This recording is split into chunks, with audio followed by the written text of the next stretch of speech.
What I enjoyed most about playing Renee is probably kind of being like a coach and a fairy godmother to Susie and Bobbie, and also just working with Ruby and Reid in general a lot. They're just so funny, and watching their dynamic and them go back and forth and riff and improv behind the scenes was a blast. I think for me, it was a chance to really create depth in the character. We had to, find ways to really work through different situations as characters and create a story that, was also in line with real life. And I think a lot of that lies in the subtext. And so I had a great scene partner always in Isabella who made things easy on me. But yeah, I feel like it really made a well-rounded character.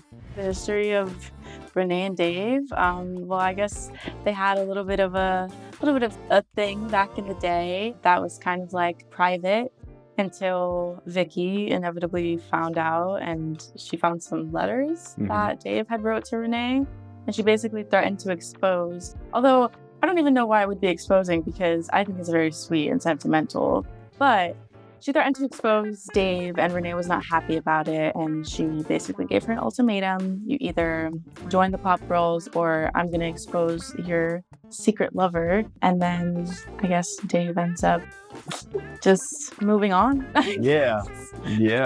Just in general, our two characters I feel like are the most grounded characters in the movie, just in the way that like our characters don't really have big personalities. Specifically for Renee, she doesn't care about popularity. It's more so she's comfortable now in the situation of being in the Pop Girls friend group.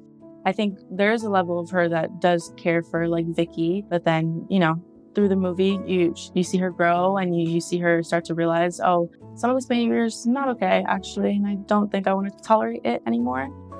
I think the thing that separates me from the typical jock character is just the empathy that Dave carries. I think that a lot of times, the jock can be seen as the self-centered guy, the guy who's popular, so he doesn't really have to think about anybody else and what they're going through. But Dave really goes through a space of conflict. Naturally, he is a kind-hearted person, which also made me connect to him because, I believe I am too as well. He's the popular guy, but a lot of times I think in his struggles, he feels a bit of loneliness. And so it made for a great dynamic with a lot of other characters and with us too. The most courageous thing Renee does, I guess, would be leaving the Pop Girls.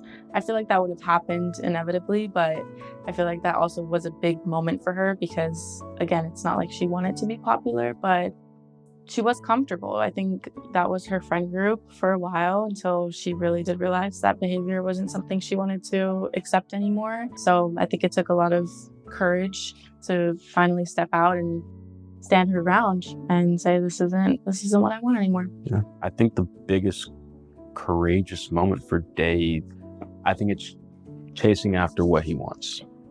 It's easy to fall in line with what you feel is right, or what feels easiest. But it takes a lot of courage to step out of the norm and go for what truly feels correct in your heart. I hope the viewers are happy when they see that Renee and Dave finally come back to each other.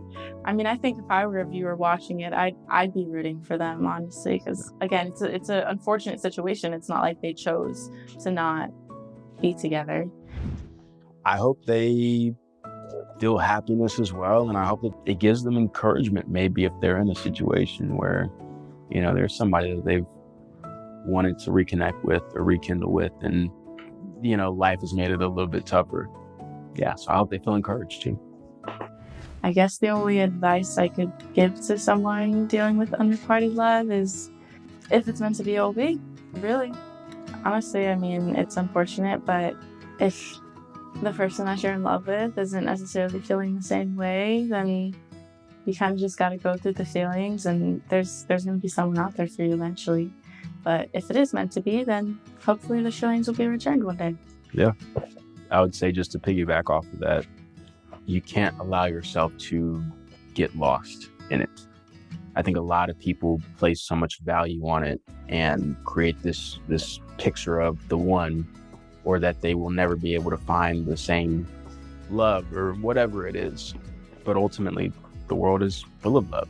And oftentimes we have to go through challenges, trials, tribulations, whatever it is, moments that shape us into who we are, that actually may make us, right for a person that we didn't know was going to be that one. So yeah, I would say leave yourself open to possibilities. Absolutely keep the same amount of courage and excitement around that person. But as Isabella said, like if that person isn't necessarily feeling you back, then realize that closed door will ultimately lead you to another open one. It's good. Good stuff.